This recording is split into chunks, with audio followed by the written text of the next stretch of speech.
Welcome to the Phillip Wylie Show. Take a look behind the curtain of professional hacking and hear compelling discussions with guests from diverse backgrounds who share a common curiosity and passion for challenges and their job. And now, here's your host, offensive security professional, educator, mentor, and author, Phillip Wylie.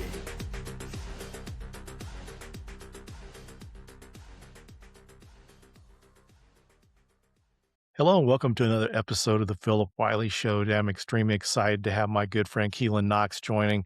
Keelan and I first met back in 2022 at SecCon in Oklahoma City, and it was really cool because Keelan was one of the first people I met that was a listener of my podcast back then, the Hacker Factory podcast. And he's the first person I ever met that listened to my podcast that didn't know me. And we actually worked for a while together at a consulting company in Oklahoma and just kind of become friends over the years, and it's a pleasure and honor to have you on my show. Happy to be here, Phillip. Thanks for having me. Yeah, it's good to have you. For the audience, Keelan's one of the nicest, most positive people. It's just so awesome to see people with a positive attitude that are so nice and wanting to help others. So it's really, really great to have you. I appreciate it, man. Thank you. So before we get started, I always have my guests share their hacker origin story. So if you wouldn't mind sharing yours, kind of what got you interested up until what you're doing today. So for me, my hacker origin story would probably start when I was a kid. I didn't know hacking was a thing. I was just curious, had a curious mind where I would just take apart televisions, VCRs, DVD players, computers, you name it, and just try to understand how they all how everything pieced back together. From there, it evolved into me dabbling with a little code during MySpace days. That's just me sharing a bit of my age at this point. But it wasn't until COVID and pretty much the entire world was shut down that I actually discovered that cybersecurity and hacking was an actual profession. So that's when I started diving deeper into it. Offensive security actually it sparked interest in me, especially once I learned that social engineering was the actual piece or part of cybersecurity.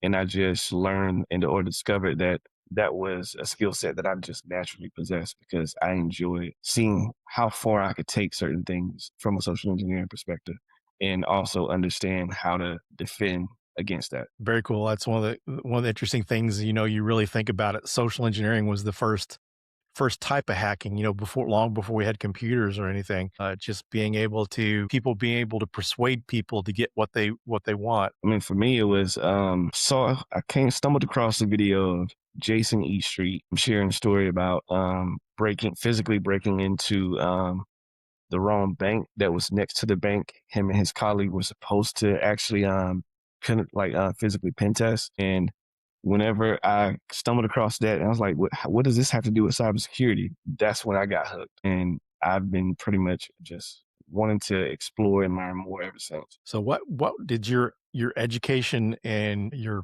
employment history look like? So where did you get any formal education to get into cybersecurity? And then kind of what does your career look like so far?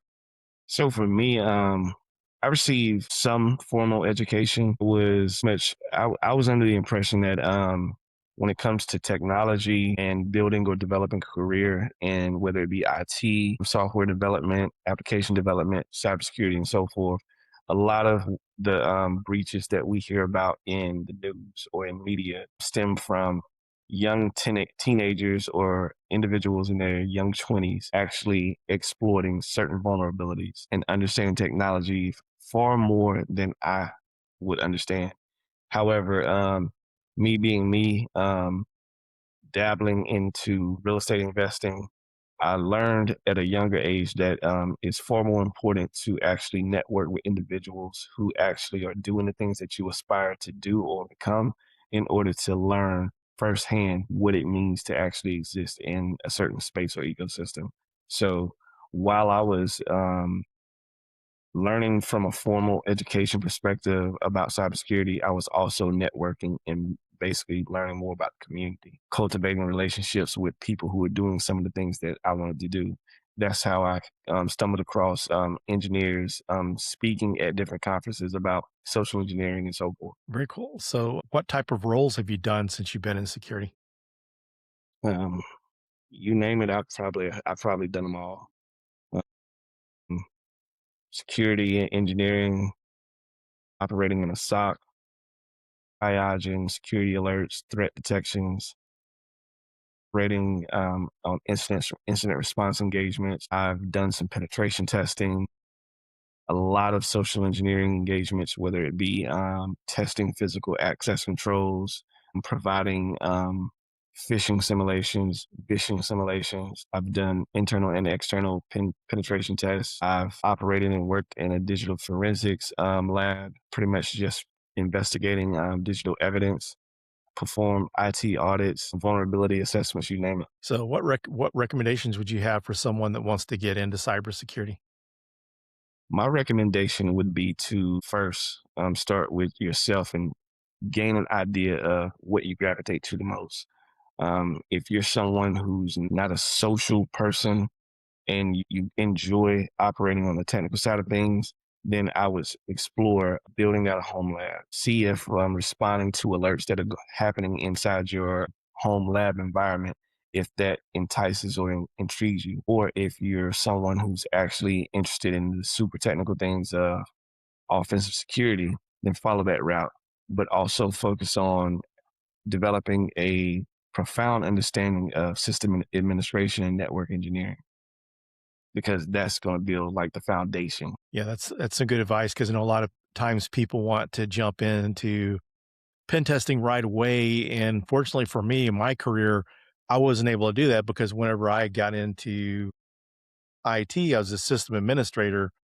Didn't I hear of anything, didn't even know that there was a security field at all. You really didn't hear much about it. And then once I wanted to move into security. And then once I got into security, I didn't know about pen testing roles. So I was kind of forced to do it, what I would say the right way for me, because I learned, from being a sysadmin, I knew how to Windows operating systems, Novell NetWare, Linux. So I knew all these different operating systems and stuff. And so once I started learning security, I knew those operating systems. So it made it easier to learn those pieces.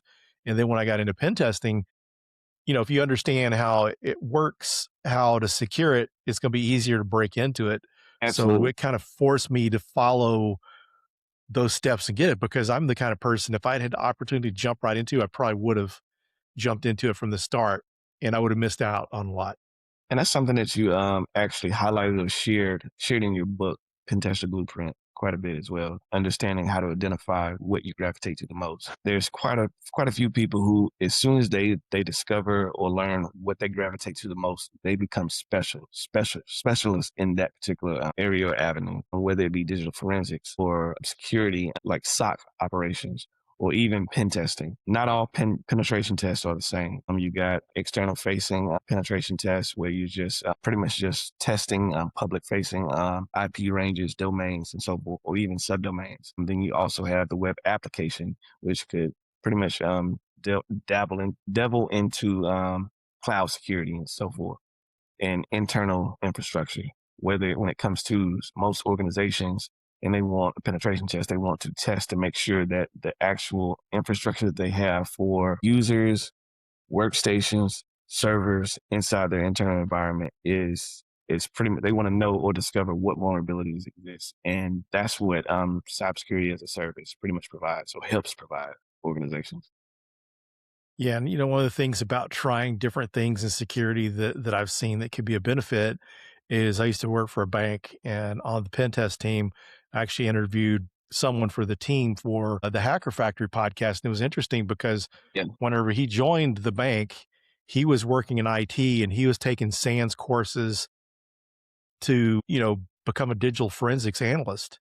He was taking all these digital forensics courses, and he decided, this next time I want to take a pen testing course, because maybe if I understand pen testing, I'll be better at digital forensics. But what happened is he fell in love with pen testing, and now he's been pen testing for probably coming up on, close to 10 years now. And if he hadn't tried different things, he wouldn't be doing what he was passionate about. And that was something that I was adamant about. I was attempting to break into the cybersecurity industry. I did a lot of networking. I attended a lot of events, and I rubbed shoulders with people who were doing a lot of cool things. And so, a majority of the companies or businesses that were actually offering cybersecurity services, they only focus and specialize in one domain of cybersecurity. And it's rare that you find or you cross paths with an organization that actually offers a full suite of cybersecurity services. And when you're able to, and you're not exactly sure how to pinpoint what you gravitate to the most, that can be a bit beneficial to whomever is actually interested in getting into the field, which was a path that I took. So whenever you first broke into cybersecurity, how did you get your break? Because I know you're big on networking. Did you leverage networking to get your first role? I leveraged networking with people, having conversations or at least initiating conversations and just being intentional with my networking. I also leveraged LinkedIn networking also by attending a cybersecurity events. There was one at the college I was attending that was they were hosting a cybersecurity conference, and it was the first cybersecurity event in the state of Oklahoma or in the Oklahoma City area that anyone was presenting on social engineering, and I was really interested in actually attending that talk. Unfortunately, I missed the presentation, and I got distracted from my first time witnessing vendors in the hallway actually demonstrating how to pick locks. And I was like, okay, this is interesting to me. I want to learn. It's got something to do with social engineering, which is something that I feel like I gravitate to. And so I was so busy just trying to pick this lock and I missed the entire presentation. However, I realized from pretty much just performing my own reconnaissance on the actual speaker that he worked for one of the vendors that was attending the conference. And so I conducted a conversation to pretty much see if there was any way I could get in contact with that speaker and also follow up and possibly have an opportunity to speak with them in person. And so when I did, I connected with them immediately on LinkedIn, and they invited me to pretty much just stop by the office. They introduced me to the rest of his security team, security engineers, and gave me a tour of the office and also just answered whatever questions that I had about cybersecurity from where I was at in that particular moment. And so you mentioned gravitating towards social engineering. So what what parts of your personality and yourself you feel like made you cut out to do social engineering? Again, Jason E. Street, getting paid to break into banks for a living. And I wanted to say that I break into banks for a living. That was something that I really wanted to say and be truthful. So what about your personality kind of helps you do well in that area? For me, I often consider myself an introverted person. And so for me, it was more so a challenge. If I can successfully socially engineer my way into a server room or closet to help provide better expertise from a cybersecurity perspective, and also a business or an organization can find value in that, then that for me is a win-win for the both of us. Because for me, it's a challenge to me, but at the same time, it's also a test where the organization has acquired these services and now they're actually finding value in whatever the results were. So kind of on the same topic or kind of digging that a little bit deeper about you being introverted. Mhm. So I know you've done some speaking at conferences and you worked as a consultant. Have those things help you deal with being introverted? Absolutely. They have, because for me, it helps me to better understand how to communicate the technical pieces of our industry to individuals who may not understand as much as we understand about the technical aspect of it. Um, I enjoy the hands-on approach of performing offensive security, defensive security. However, I feel like a lot of engineers who operate on in pen testing roles or even SOC roles, they lack the social capacity to actually convey their understanding to someone in leadership. And I feel like a lot of individuals and a lot of professionals who operate in a leadership role, they don't fully understand or grasp the nature or the severity of the risk that their business organization had. So kind of along that same lines, how have you learned to be able, you've had to deal with a lot of different businesses discussing Oh, yeah. the report outcomes of the different things services you provided, pen test reports and so forth. How's that helped you communicate with business people that don't normally work in that area that's technical like that, like security or pen Yeah. testing? So it's natural for me to actually connect the dots whenever I understand a workflow process and so forth of any organization. If I know what the purpose of the business is, it's easy for me to understand how to convey that message to them. Because when it comes to sales, sales doesn't always understand technical side of cybersecurity. Their objective is to pretty much close contracts, execute contracts, and sell the service. And then on the technical side, security engineers are there to basically provide that service, provide their technical expertise. And then you have some cybersecurity companies that actually have individuals who kind of bridge that gap to pretty much help those engineers convey what they discovered from that engagement, which is where I sat, especially in my last role, my previous role. I pretty much helped those engineers take their notes from based on what they were discovering from their engagements and help them actually convey the message in order to get the point across to the actual business. That way they understood what value actually lied in the service we provided. What would you recommend to security professionals to be able to communicate with the business folks where they can understand?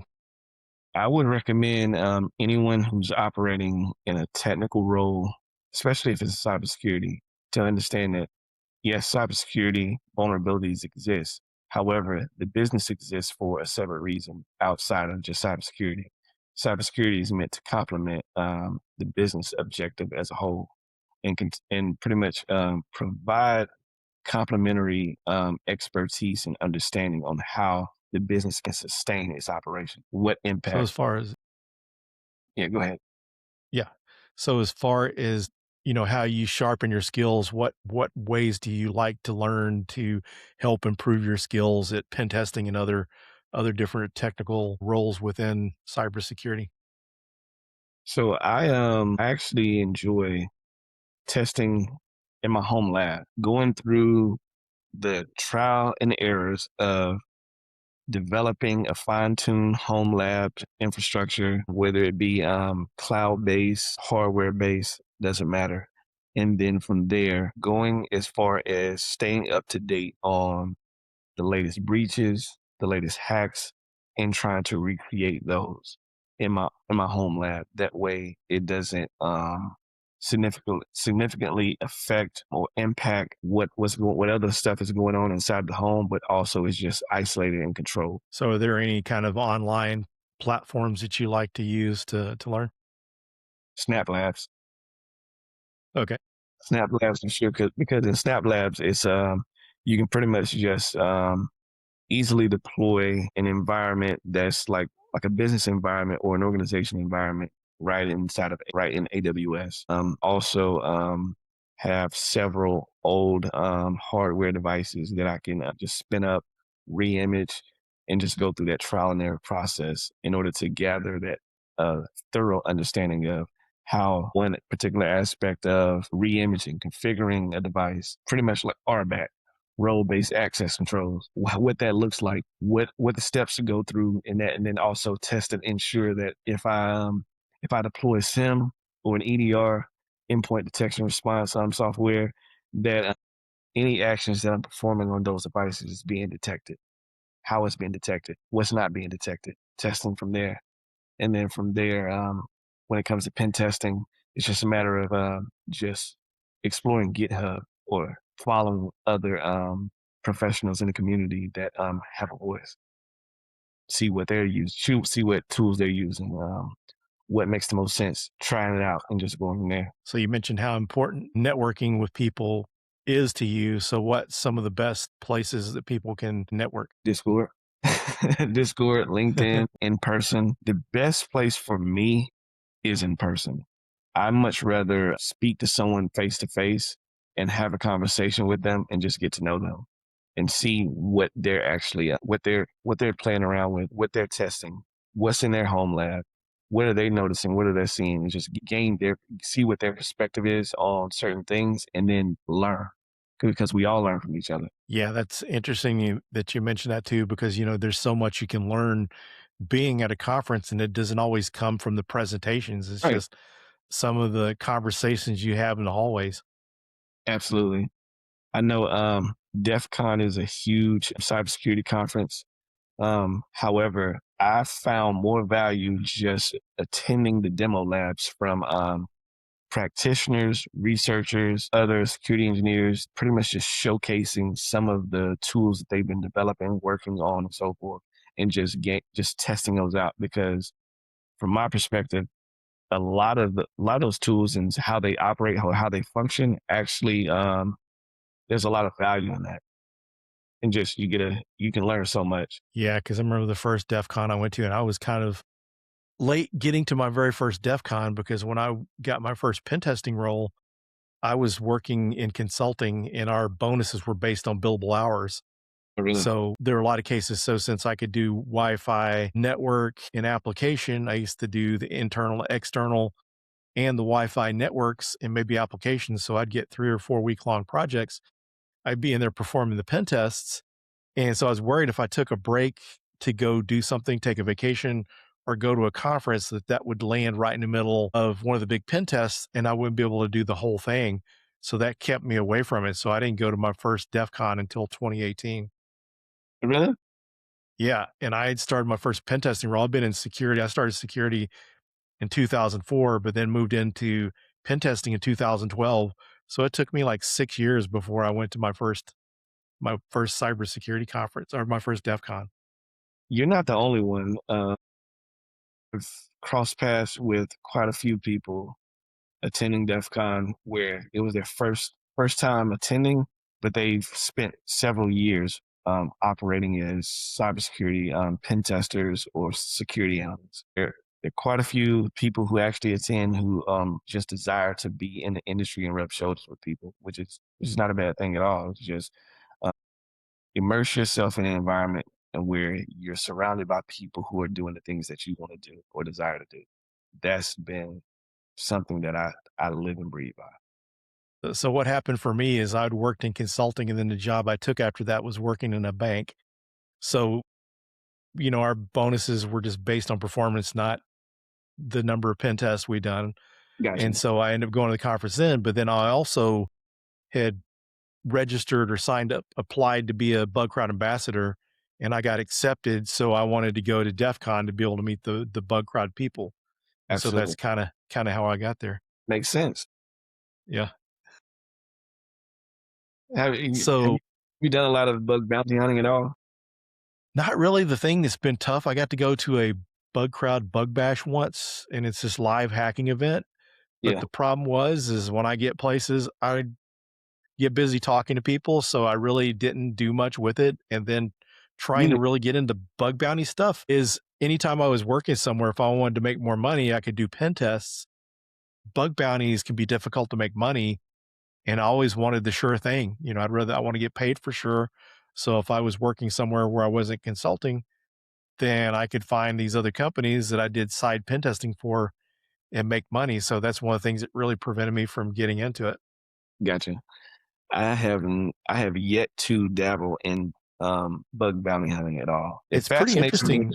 It definitely fascinates me because you have to be a curious person to just test and explore vulnerabilities that exist that are being offered, or at least, environments that are being offered for testing for bugs that are for bounty and so forth.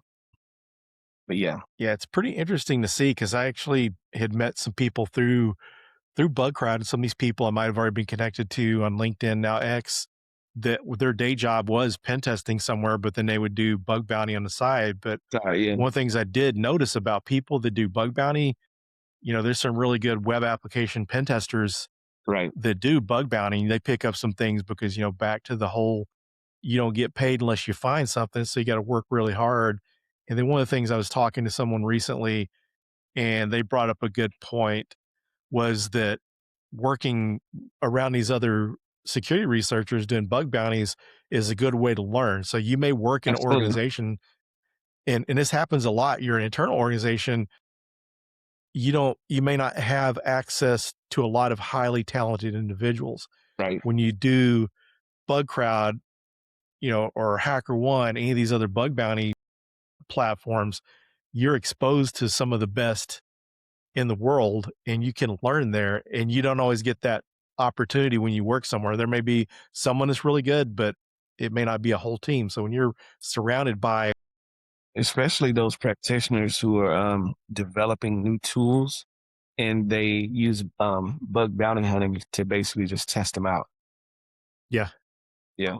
yeah, it's pretty amazing, because one of the first people I got interested in when I was learning about bug bounties and stuff was Jason Haddix, and seeing the stuff Yeah. that he did. That's really what got me interested. But to see some of these people like him and NahamSec, some of the stuff they're coming up with and the methodologies and Right. things they're using is pretty amazing. It really is. So we're getting down towards the end of the episode. Are there anything you'd like to discuss that we didn't discuss during this episode? I think I think you've covered quite a bit. I've shared quite a bit, only unless you have more questions for me at this point. Yeah, I can't really think of anything else. I think we covered everything pretty well. So I do appreciate you taking time out of your schedule to join me. I appreciate it, man. It's good to finally get you on. Puppy wants to join the podcast. My cat does that a lot too. One of the funny things about my cat is with Riverside, they say you can't change microphones when you're recording. I beg to differ. My cat found out I found out the hard way through my cat. I was interviewing John Hammond, and he got up on my desk and stepped on the keyboard or something, and the mic, this microphone here, my podcasting mic, quit connecting, and then these Bluetooth earbuds that I got, the mics, it started going through that mic. Unfortunately, it was just the last 4 or 5 minutes because the sound wasn't as good. But yeah, it's pretty funny. I'll definitely need to make my way down to Texas, come visit you, man. Yeah, you have to do that. I'm hosting a conference in May, on May 27th. I nice. partnered with the people that used to host SecCon. They rebranded as CyberSecCon to be more of a national conference and less regional. So I partnered with them, and it's going to be in Plano, Texas on May 27th. Not far at all from. No, yeah, it'd be an honor if you could make it. Absolutely. So thanks again. I appreciate you joining. I appreciate you, Phillip. You take care, man. Thanks everyone for joining, and I'll see you on the next episode.